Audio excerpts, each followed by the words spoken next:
Hi hello welcome to జాట్ TV. అన్ని కుట్రలకు చంద్రబాబే కేంద్ర బిందువు. రాయలసీమ ఫ్యాక్షన్ హత్య రాజకీయాలు గన్ కల్చర్కి చంద్రబాబు పాలనే సాక్ష్యమని ఎన్టీఆర్ మన్నం నుంచి మొదలు పెడితే నేడు జరుగుతున్న వైఎస్ఆర్సీపీ నాయకుల హత్యల వరకు అన్ని కుట్రలకు చంద్రబాబే కేంద్ర బిందువుగా ఉన్నాడని వైఎస్ఆర్సీపీ రాష్ట్ర ప్రధాన కార్యదర్శి నందమూరి లక్ష్మీ పార్వతి ధ్వజమెత్తారు. హైదరాబాద్లోని తన నివాసంలో ఆమె మీడియాతో మాట్లాడుతూ 80 పదుల వయసులోనైనా తన నైజం మార్చుకొని 4 మంచి పనులు చేసి ప్రజల్లో పేరు తెచ్చుకోకుండా తన క్షుద్ర రాజకీయాలకు లోకేష్ని వారసుడుగా తీర్చిదిద్దుతున్నాడని ఆపేక్షించారు. పాలన వైఫల్యాలకు సమాధానం చెప్పుకోలేక చంద్రబాబు హత్యలను ప్రోత్సహిస్తూ వైఎస్ఆర్సీపీ మీద నెపం నెడుతున్నారని ఆగ్రహం వ్యక్తం చేశారు. వివేకానందరెడ్డి హత్యను అడ్డం పెట్టుకొని వైఎస్ఆర్సీపీ మీద గొడ్డలి పార్టీ అని బురద చల్లుతున్న చంద్రబాబు ఆయనను దారుణంగా చంపారని ఒప్పుకున్న దస్తగిరికి న్యాయ సహాయం అందించడం లేదా అని ప్రశ్నించారు లక్ష్మీ పార్వతి. ఎవరైతే హత్యలు చేస్తూ ఉంటారో వాళ్ళే ఎదుటి వాళ్ళ మీద హత్యా నేరాలను మోపుతూ ఉంటారు. ఇంత దారుణమైనటువంటి మనిషి ఈ చరిత్రలో ఎవరైనా ఉన్నారంటే ఒక్క చంద్రబాబు నాయుడినే చెప్పుకోవాలి. ఎంత గొప్ప హిస్టరీలే ఈయన జీవితం అంతా చూస్తే అవే మరకలు, ఎటువంటి హత్యా మరకలు అతను అంటుకొని ఉన్నాయంటే అతను కూల్గా ఉంటాడు, పైకి వెనక అన్నీ కూడా ఘోరాలు నేరాలు చేయిస్తూనే ఉంటాడు.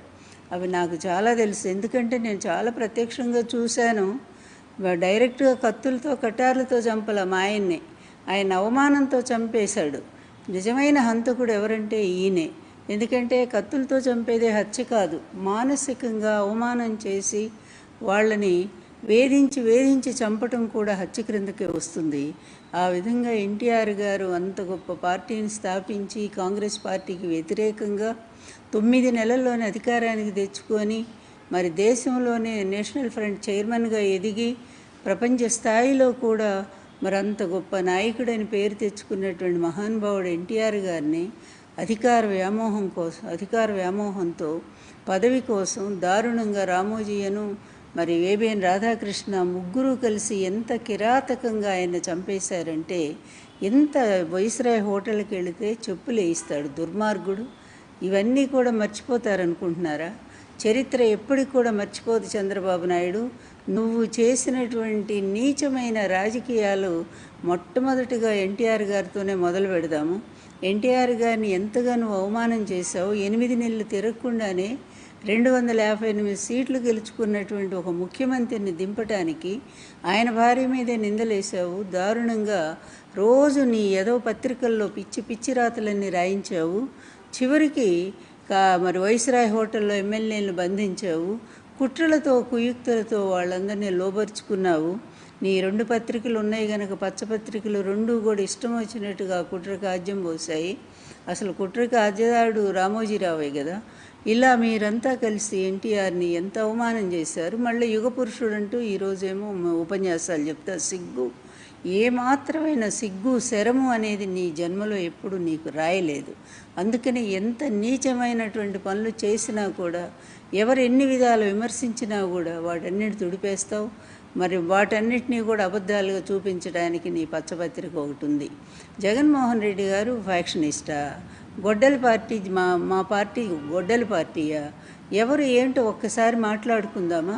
ఎన్టీఆర్ గారితో మొదలుపెట్టినటువంటి నీ హత్యా రాజకీయాలు ఇంకెంత దారుణంగా మాధవరెడ్డి గారు చనిపోయినప్పుడు కూడా మొత్తం నీ మీదే వేలెత్తి చూపారు కదా చంద్రబాబు. ఒక్కసారి గుర్తు తెచ్చుకో. నువ్వు మాధవరెడ్డి గారిని చనిపోయినప్పుడు దానికి కూడా కారకుడు నువ్వేనని చెప్పి చూపించాయి కదా అన్నీ కూడా.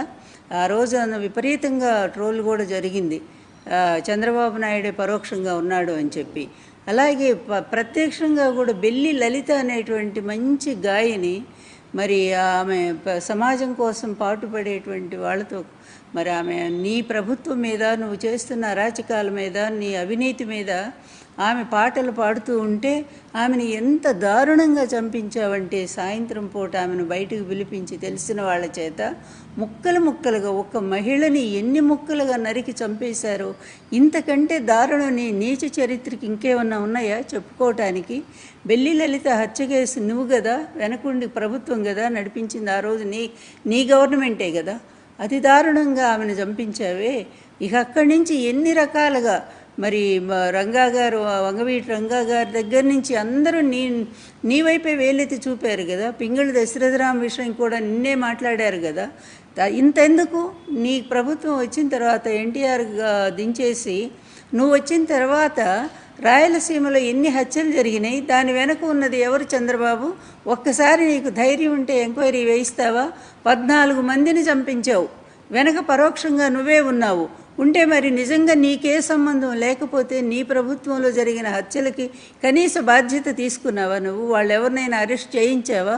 ఒక్కళ్ళు కూడా అరెస్ట్ కాలేదే. 14 మంది రాయలసీమలో చనిపోయారు.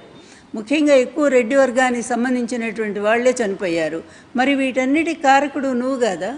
ఈ విధంగా నీచమైనటువంటి అధికారం కోసం నీచమైన హత్యా రాజకీయాల్ని ప్రోత్సహించేటువంటి నువ్వు నిజంగా నిన్న జగన్ గారు చెప్పినట్టు వాళ్ళ తాతగారిని చంపినటువంటి వ్యక్తులకు నువ్వు ఆశ్రయం ఇచ్చావు. మళ్ళీ సిగ్గు లేదు మీకు, మీ ఎల్లో మీడియాకి. నిన్న అతన్ని కూర్చోబెట్టి, ఆ పార్థసారథి అనుకుంటా, అతను కూర్చోబెట్టి మాట్లాడిస్తావా? అసలు ఏమన్నా ఎక్కడన్నా కొంచెమైనా మానవత్వం అనేది మనిషికి ఉండాలి కదా. కొంచెమైనా మనం ఈ పని చేస్తున్నామే, ఇంత నీచమైనటువంటి ఈ పనులు మనం ఎట్లా చేస్తామనే ఆలోచన ఉండాలి కదా. అదేమీ లేకుండా ప్రవర్తిస్తూ ఉన్నావే నువ్వు. తర్వాత వైఎస్ రాజశేఖర రెడ్డి గారు ముఖ్యమంత్రిగా ఉన్నప్పుడు నువ్వు మా పరిటాల రవి గారు చనిపోతే నువ్వు ఎవరి మీద వేసావు? మళ్ళీ చాలా అత్యంత ప్రాణ స్నేహితుడు అని చెప్పి వైఎస్ రాజశేఖర రెడ్డి గారి మీదేమో మళ్ళీ ఏదో తీస్తావు ఎక్కడో నువ్వు టీవీల్లో. కానీ నువ్వు ఆయన కొడుకు మీద నిందలేసావు ఆ రోజు శాసనసభలో. జగన్మోహన్ రెడ్డి గారి మీద నువ్వు ఆరోపణ చేస్తే నిజాయితీ పరులు కనుక ఆ కుటుంబం ఎక్కడ, నీ కుటుంబం ఎక్కడ చంద్రబాబు నాయుడు? నిజంగా ఎంత హీన చరిత్ర నీది. వెనక నుంచి నువ్వు చిన్నప్పటి నుంచి చూస్తే ఎక్కడైనా ఒక్క పేజీ అయినా సరే నీ జీవిత చరిత్రలో ఒక్క పేజీ కూడా సరిగ్గా లేనే లేదు. ఎప్పుడూ కూడా ఈ నమ్మక ద్రోహానికి నువ్వు మొదటి నుంచి ఎవరైతే నిన్ను నమ్మారో, స్నేహితులు కానివ్వండి, నిన్ను ఆదరించినటువంటి పాకాల నారాయణ స్వామి లాంటి పెద్దలు కానివ్వండి, అందరికీ నువ్వెంత వెన్నుపోటు పడిచావో ఇది అందరికీ తెలిసినటువంటి చరిత్రే. కానీ నువ్వు తర్వాత వైఎస్ రాజశేఖర రెడ్డి గారు ఏం చేశారు? వెంటనే సిబిఐ ఎంక్వైరీ చేయించారు. అది నిజమైనటువంటిది ధైర్యం అంటే, నిజాయితీ అంటే అది. అట్లాంటి వ్యక్తిని నువ్వు సిబిఐ ఎంక్వైరీ వేశారు. సిబిఐ ఎంక్వైరీలో ఎక్కడా కూడా జగన్ గారి పేరు లేదు. మొదటి నుంచి జగన్ గారి మీద, వైఎస్ రాజశేఖర రెడ్డి గారి మీద పడి ఏడుస్తూనే ఉన్నావు కదా. నీ ఏడు పాడుగాను, ఎందుకంటే అమాయకుడైనటువంటి ఎన్టీఆర్ గారిని పొట్టన పెట్టుకున్నావు. అట్లాగే నీకు అడ్డం లేకుండా, ఎవరు ఎదురు లేకుండా నువ్వే కంటిన్యూ ముఖ్యమంత్రి కావాలని ఒక దురుద్దేశంతోనే వైఎస్ రాజశేఖర రెడ్డి గారి మరణం వెనక కూడా అందరూ నిన్నే వేలెత్తి చూపారు. తెలుసా నీకు చంద్రబాబు నాయుడు? ఎందుకంటే నువ్వు అసెంబ్లీలో 3 రోజుల ముందే కదా నువ్వు మళ్ళీ తిరిగి రావని మాట్లాడిన మాటలు అప్పుడు ప్రతి ఒక్కళ్ళు కూడా తెలుగునాట మాట్లాడుకున్నారు. నీకు అన్నీ తెలుసు. ఎందుకంటే ఆ కుట్రకు నువ్వే కదా కేంద్ర బిందువు. నేనన్నమాట కాదు కదా, ఎన్టీఆర్ గారే అన్ని కుట్రలకి కేంద్ర బిందువు నా అల్లుడనబడే ఈ చంద్రబాబు నాయుడు అని చెప్పి ఆయన జామాత దశమ క్యాసెట్లో కూడా చెప్పారు కదా. ఇలా ఎన్ని కుట్రలు చేస్తావు? నీ బతుకంతా ఇంతేనా చంద్రబాబు నాయుడు? 77 ఏళ్ళు 78 ఏళ్ళు వచ్చినాయి ఈ పాడు బతుకు. ఎందుకయ్యా నీకు ఇంకా కూడా ఏం ఆశ? పాడు ఆశ. ఎన్నాళ్ళు ఏమన్నా 100 ఏళ్ళు అయితే బతకం కదా. 100 ఏళ్ళు బ్రతికినా కూడా ఒక అధము బ్రతికే కదా అది. కళ్ళు కనపడక, కాళ్ళు పోయి, ఏదో అన్నట్టు మతిపోయి, ఇప్పటికే పోయింది అనుకో మతి. అట్లాంటి బతుకు కూడా ఒక బతికే అవుతుందా? కనీసం వెళ్లే ముందు 4 మంచి పనులు చేశాడు మాకు అని చెప్పి జనం చెప్పుకునే పని ఒక్కటన్నా చేసావా? ఇప్పటికే అవే కుట్ర రాజకీయాలు. నీ వారసుడు లోకేష్. ఈ లోకేష్ ఒక పెద్ద నాయకుడా, ఒక మేధావా? ఒక్క సబ్జెక్టు మీద 5 నిమిషాలు మాట్లాడలేనటువంటి ఒక పనికిమాలిన వాడిని తీసుకొచ్చి ఆయన ముఖ్యమంత్రిగా చేయడానికి ఇష్టం వచ్చినట్టుగా నువ్వు ఈ కుట్రలకన్నీ తెరదీస్తావా? ఎవరిది గొడ్డల పార్టీ చంద్రబాబు? నీది కదా. నువ్వు చేసినటువంటి నీచ రాజకీయాలన్నిటి మీద ఒక్క విచారణ వేయిద్దామా? ఒక్క సిబిఐ ఎంక్వైరీ చేయిద్దామా? ఎన్టీఆర్ గారిని మరణానికి కారకుడైనటువంటి ఆ సంఘటన దగ్గర నుంచి ఇప్పటి వరకు కూడా, ఈరోజు కూడా రాష్ట్రంలో నీ ప్రభుత్వంలో ఇష్టం వచ్చినట్టు వైఎస్ఆర్ కాంగ్రెస్ పార్టీ నాయకుల్ని ఇష్టం వచ్చినట్టు చంపిస్తూ ఉన్నారే. మీ వాళ్ళంతా కూడా ఒక్కడన్నా నువ్వు అరెస్ట్ చేసావా? రాషీద్ మొదలుకొని ఎంతమందిని చంపుతావు? ఎంతమంది ఆడపిల్లల మీద అత్యాచారాలు చేస్తున్నారు? నువ్వెట్లాంటి వాడివో నీ పార్టీని కూడా అట్లాగే తయారు చేసావు. ఇది ఎన్టీఆర్ పార్టీ కానే కాదు. నేను చెప్తున్నా, ఇది చంద్రబాబు మార్కు పార్టీ, తెలుగుదేశం. అందుకే అంత అసహ్యం నాకు నీ పార్టీ అన్నా నువ్వన్నా కూడా. ఇంత నీచానికి దిగజారినటువంటి నువ్వు ఒక నిజాయితీపరుడు, ఒక నిష్కళంకుడు, ప్రజల కోసం, పేదవర్గాల కోసం పాటుపడే వైఎస్ రాజశేఖర రెడ్డి గారు లాంటి వ్యక్తిని ఆ రోజు నుంచి ఏడుస్తూనే ఉన్నావు ఆ కుటుంబం మీద పడి. ఆ కుటుంబంలో వాళ్ళ అమ్మాయినే నువ్వు విడదీసావు వాళ్ళ నుంచి. ఆ అమ్మాయిని ఒక ఆయుధంలాగా మార్చుకున్నావు డబ్బిచ్చి. సరే, నువ్వు నీ రాజకీయాలన్నీ ఇలాగే ఉంటాయి కదా, నీ పనికిమాలిన రాజకీయాలన్నీ. కానీ గొడ్డల పార్టీ ఏంటి? ఈ దరిద్రం ఏంటి? అస్తమాను అసలు ఒక ముఖ్యమంత్రి స్థానంలో ఉండేటువంటి నువ్వు కనీసం మాట, మర్యాద, మన్నన అనేది కూడా తెలియదా నీకు? ఏదైనా సరే అబద్ధాలు చెప్పడానికి కూడా ఒక అర్థం లేదా? మొన్నటిదాకా లడ్డు మీద పడే ఏడ్చావు. అది అబద్ధమని తేలటంతో చివరి సుప్రీంకోర్టే కలుగజేసుకునేసరికి నోరు మూసావు. ఇంత అబద్ధమాడినటువంటి నువ్వు అసలు రాజీనామా చెయ్యాలి కదా ఒక ముఖ్యమంత్రిగా. స్వయంగా నువ్వే చెప్పి మళ్ళీ ఎలా సిగ్గు లేకుండా పదవిలో కొనసాగుతూ ఉంటారు? ఇన్ని అబద్ధాలు జగన్ గారి మీద సృష్టించారు. ఇప్పుడు మళ్ళీ గొడ్డల పార్టీ. మొన్న స్పష్టంగా చాలా సిబిఐ కానీ 3 సార్లు పంపించావు నీ లాయర్తో, ఆమెని, సునీత అని, వాళ్ళందరినీ కూడా. ఏమైంది ఫైనల్గా? ఏమీ లేదు కేసులో. అసలు జగన్ గారికి భారతిరెడ్డి గారి సంబంధమే లేదని చెప్పి కోర్టే చెప్పింది కదా, సిబిఐ కోర్టు.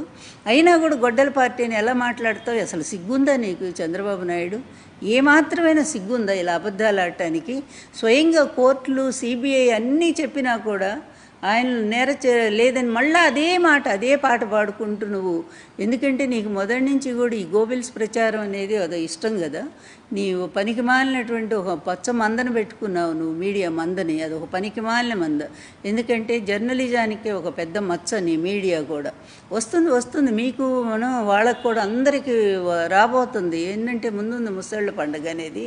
ఇట్లాంటి ఏదో జర్నలిజము, ఇలాంటి తప్పుడు మనుషులు ఈ సమాజంలో ఉంటే సమాజం ఇప్పటికీ ఎలా భ్రష్టు పెట్టిపోయిందో అందరికీ తెలిసినటువంటి అంశమే. అందువలన త్వరలోనే మీకు ఆ వినాశకాలం అనేది దాపురించబోతుంది. ఇంకా నీ ఎత్తుగడలు, లేకపోతే నీ కుట్రలు, నీ కుయుక్తులు ఇవన్నీ కూడా బెడ్స్ కొట్టేటువంటి రోజు తొందరలోనే ఉందని చెప్పి నేను చాలా స్పష్టంగా చెప్తా ఉన్నాను. చంద్రబాబు నాయుడు, నువ్వు ఇప్పటికైనా సరే అబద్ధాలు మానేసేయి, వాస్తవం ఏదో అది చెప్పు. మొన్న కూడా విన్నాను నేను గొడ్డల పార్టీ. ఏంది గొడ్డల పార్టీయా? వైఎస్ఆర్ పార్టీ. ఎక్కడ ఎవరికైనా తెలుగుదేశం వాళ్ళకి మా హయాంలో, అంటే మా జగన్మోహన్ రెడ్డి గారు ముఖ్యమంత్రిగా ఉన్నప్పుడు ఏ ఒక్కళ్ళకైనా అన్యాయం జరిగిందా చెప్పు చంద్రబాబు నాయుడు? ఏ ఒక్క తెలుగుదేశం వాడైనా సరే మా పార్టీ వల్ల, మా ప్రభుత్వం వల్ల బాధపడ్డాడేమో, ఇబ్బంది పడ్డాడేమో ఒక్కటి చెప్పు. ఎంతసేపు డాక్టర్ విషయం తీసుకొస్తావు? ఆ డాక్టర్ని రెచ్చగొట్టింది నువ్వు. ఆ డాక్టర్ని ప్రభుత్వం మీద తిరుగుబాటు చేయించింది నువ్వు. ఒక తాగుబోతూ, ఒక మెంటల్ గాడిని అడ్డం పెట్టుకొని ఇష్టం వచ్చినట్టు రాజకీయం చేసింది నువ్వు. వాడు రోగం ఎక్కువై చచ్చిపోతే దాన్ని మళ్ళీ మా ప్రభుత్వం మీద నెట్టింది నువ్వు. అన్నిటికీ దరిద్రమంతా నువ్వే చేస్తావు. వాళ్ళు చావులకే నువ్వే కారకుడు అవుతావు. మళ్ళీ ఏమీ తెలియనట్టు ఎదుటి వాళ్ళ మీద ఆరోపణ చేస్తావు. నీలాంటి మనిషి అసలు ఉండొచ్చా ఈ సమాజంలో చెప్పు? సమాజం ఒక మంచి పరిస్థితుల్లో ముందుకు సాగాల్సినటువంటి పరిస్థితుల్లో అభివృద్ధిని సాధించుకోవాలి. విద్యారంగం కానీ, వైద్య రంగం కానీ, అదేవిధంగా అన్ని విధాలుగా పేదవర్గాలు నిలబడాలి అనే ఒక సంకల్పంతో జగన్మోహన్ రెడ్డి గారు సాగించినటువంటి అద్భుతమైన పరిపాలన ఎక్కడ? ఒక దరిద్ర పరిపాలన కొనసాగిస్తూ అడుగడుగునా కూడా మత్తులో యువతనంతా నింపేస్తా, అదేవిధంగా మరి అవినీతిలో కూరుకుపోయి ప్రతి ఒక్క తెలుగుదేశం వాడు, జనసేన వాళ్ళు ఇష్టం వచ్చినట్టు రాష్ట్రాన్ని దోపిడీ చేస్తూ ప్రజల్ని రోడ్డు మీద నిలబెట్టినటువంటి ఈ మీ దరిద్ర పరిపాలన ఎక్కడయ్యా? అందువలన ఎప్పటికి కూడా మీరును జగన్మోహన్ రెడ్డి గారు ఒక్కటి కాలేరు. జగన్మోహన్ రెడ్డి గారిది కాదు, గొడ్డలి పార్టీ నీది. ఇప్పుడున్న నీ తెలుగుదేశం పార్టీ గొడ్డలి పార్టీ. ఆ పవిత్రుడైనటువంటి ఎన్టీఆర్ గారి పేరును ఉచ్చరించి ఆయన ఎందుకు ఆ పేరును అపవిత్రం చేస్తారు? అదే బాధపడుతుంటాను. మీ నోట ఆయన పేరు వచ్చినప్పుడల్లా నాకు బాధ కలుగుతూనే ఉంటుంది. అందువలన హంతకుల పార్టీ మీది, హత్యా రాజకీయాల పార్టీ మీది, అవినీతికి నిలయం మీ పార్టీ. నీలాంటి వాడు ఇలాంటి వాటన్నిటికీ మరి ఒక అధిపతిగా ఉండి అరాచకాలు సృష్టిస్తున్నటువంటి మిమ్మల్ని ఇంకా మేము కూడా అలాగే పిలుస్తాం. రేపటి నుంచి హత్యా పార్టీ, హత్య రాజకీయాలకు నిలవైనటువంటి పార్టీ, గొడ్డలి పార్టీ మీది. అలాగే బాలకృష్ణ విషయం కూడా అందరికీ తెలిసిందే కదా. మన కుటుంబం అయినా సరే వాస్తవం మాట్లాడుకోవాలి కనుక మాట్లాడుతూ ఉన్నాము. బాలకృష్ణ ఇంట్లో మరి ఆయన మీద ఇద్దరి మీద కూడా ఒకేసారి సత్యనారాయణ గారు అదేవిధంగా బెల్లంకొండ ఇద్దరి మీద కూడా కాల్పులు జరపలేదా? వాళ్ళు కేసు పెడితే ఆ కేసు బయటికి రానియకుండా అడ్డుపడలేదా? నేను కూడా పడ్డాను. ఆ రోజు వైఎస్ రాజశేఖర రెడ్డి గారిని కలిసి బతిలు ఆడుకోవాల్సి వచ్చింది. మరి అంత దారుణాలు చేసింది మన కుటుంబమే కదా. మరి గన్స్ కల్చర్ ఎవరికి ఉంది? మన దగ్గరే ఉంది కదా. మరి ఇంకెట్లా మాట్లాడతారు మీరు? జగన్మోహన్ రెడ్డి ఎక్కడైనా ఎవరైనా ఏ ఒక్కళ్ళైనా ఆయన నొప్పించినట్టుగా ఎక్కడైనా చూపించు, ఒక్కడు సాక్ష్యాధారాలతో చూపించు. నీ పనికి మాలిన వాళ్ళని తీసుకొచ్చి వివేకానంద రెడ్డిని చంపినటువంటి వాడిని తీసుకొచ్చి మీ ఛానల్లో కూర్చోబెట్టి మాట్లాడిస్తున్నారంటే మీకు ఇంతకంటే సిగ్గెక్కడుందయ్యా? ఎంత దిగజారిపోయారు మీరు. అసలు విలువలు అనేది ఏ కోసాన లేనటువంటి మీరు మాట్లాడేటువంటి నైతిక హక్కు మీకుందా? అసలు ఆలోచించడం, మీరు ఆలోచించరు. అది వేస్ట్ కూడా మీకు చెప్పడం అనేది. మేము ఏం చెప్పినా కూడా ప్రజలకే చెప్తున్నాము. అందువలన ప్రజలారా న్యాయం ఆలోచించండి. సౌమ్యుడు ప్రజలకు మంచి చేయాలని చిన్న వయసులోనే తన సుఖాలన్నీ కూడా వదులుకొని అన్నిటినీ త్యాగం చేసి మీకోసం ఇన్ని కష్టాలు పడుతూ తండ్రిని పోగొట్టుకొని అదేవిధంగా జైలు పాలయ్యి తర్వాత బయటకు వచ్చి కూడా మిమ్మల్ని వదలకుండా మొన్న కూడా ఈవీఎంల సాయంతో గెలిచిన ఈ దరిద్రం ముఠ నిజంగా ఇంత తప్పుడు వాళ్ళు ఎక్కడా లేదు. ఇంత దరిద్రం రాజకీయ ప్రజాస్వామ్యాన్ని నిలువున కూనీ చేసి వచ్చినటువంటి వీళ్ళు మళ్ళా అక్కస్సుతో జగన్ గారిని కూడా చంపించడానికి అనేక సార్లు ప్రయత్నం చేశారు. ఇట్లాంటి నీచుల పరిపాలన ఇంకా కొనసాగితే ఆంధ్ర రాష్ట్రం ఎంత ఇప్పటికే వెనకబడిపోయింది, ఇంకా అప్పుల పాలైపోయింది. అందువల్ల అతి దారుణమైనటువంటి పరిస్థితులను మనం ఎదుర్కొంటా ఉన్నాము. ఆంధ్ర ప్రజల దురదృష్టం. ఇటువంటి వాడిని మళ్ళీ రానియకుండా రాజకీయాల్లో చేయాల్సినటువంటి బాధ్యత ప్రతి ఒక్కళ్ళ మీద ఉందని చెప్పి నేను భావిస్తూ ఉన్నాను. Hi, this is Swathi. Like చేయండి, షేర్ చేయండి, కమెంట్ చేయండి అండ్ సబ్స్క్రైబ్ చేయండి GRTV.